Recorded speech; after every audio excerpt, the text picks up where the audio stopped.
வணக்கம். இப்போ நமக்கு கிடைத்த சூடான வார்த்தை என்னவென்றால், சிபிஐ விசாரணை போன தளபதிக்கு ஒரு கப் டீ கொடுத்துள்ளார். இப்போ நம்மளோட சந்தேகம் என்னவென்றால், விஜய் அந்த டீ எடுப்பாரா மாட்டாரா? எஸ், விஜய் அந்த டீ எடுத்துள்ளார்.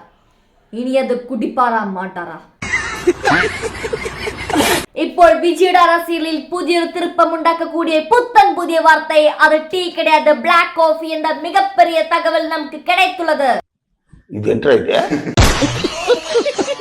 இந்த வார்த்தை தீய சக்தியின் பிரதிநிதியான ஓட்டை முரமுருகன் சிபி மடியிலிருந்து விஜயோட ஓர அசைவும் ஷூட் பண்ணியிருக்காரு என்ற தித்திக்கும் தகவலை மக்கள் நீங்க தெரிஞ்சு கொள்ளணும்.